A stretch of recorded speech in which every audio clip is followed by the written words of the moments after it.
Many people often play video games to escape real-world problems like jobs, bills, family issues, health problems, our impending alien invasion that's gonna happen any day now. Video games are a means of letting go of any of your problems and thinking of them as non-existent as soon as you pick up the controller.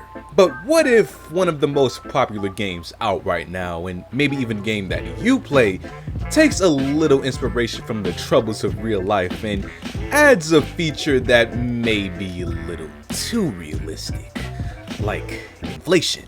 That's right, the reason that you can barely afford rent after doing a normal grocery shopping in real life has made its way into the game of Grand Theft Auto Online and will be implemented on April 27th.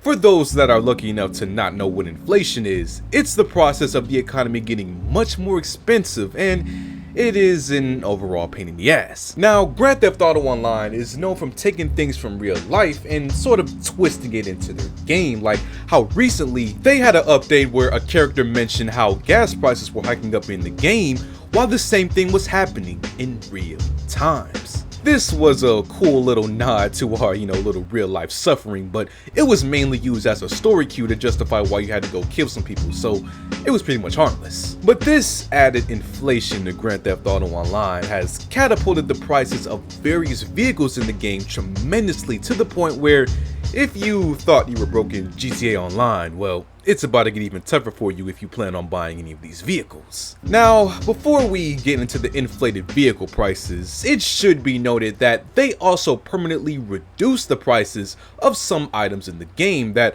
are actually good and not just little write-offs. Here is the entire list of cars that are being reduced in price, and from just what I can tell you guys based off my experience, you shouldn't sleep on some of these cars.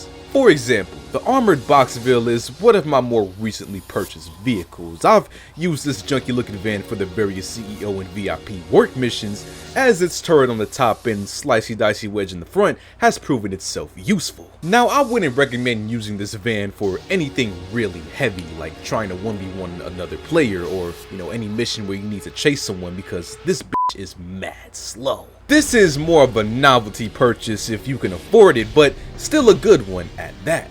But there's also other notable vehicles in the list being reduced, like the original Oppressor bike, which is still a pretty good purchase, the Ruiner 2000, the Stromberg, Chernobyl. Decent vehicles from back in the day that were once the meta are now at a more discounted price, so if you had your eyes on any of these, I'd say wait until the inflation hits and then go crazy. Alright, now that we got the sales out of the way, let's get into the meat of the reason why we're here today and discuss why the grinders of GTA Online may be miserable for a while. On a positive note, like the cars on sale, the list of vehicles being inflated isn't that extensive.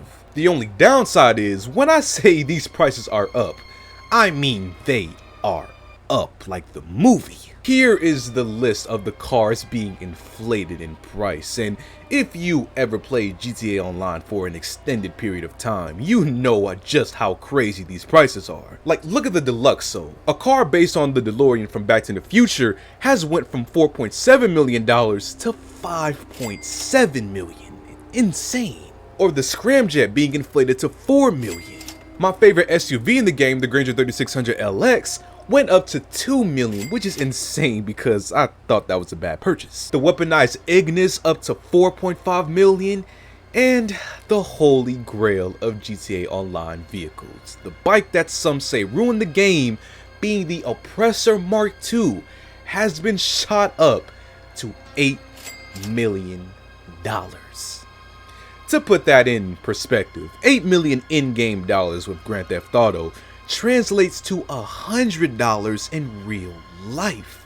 So from now on, when you buy an Oppressor Mark II in GTA Online, you're going to be buying an item with a real worth of $100.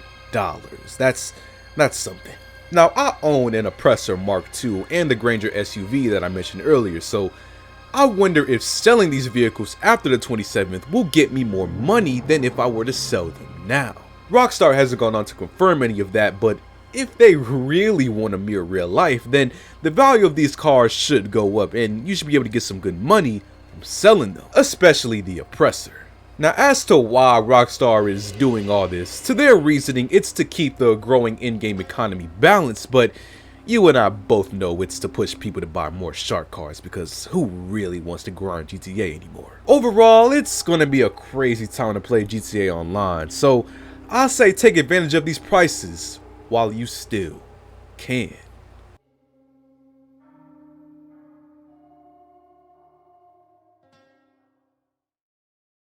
So what do you guys think about these GTA Online prices, man? Feel free to leave a comment down below, and as always, leave a like on the video, subscribe, and I'll check y'all on the next one.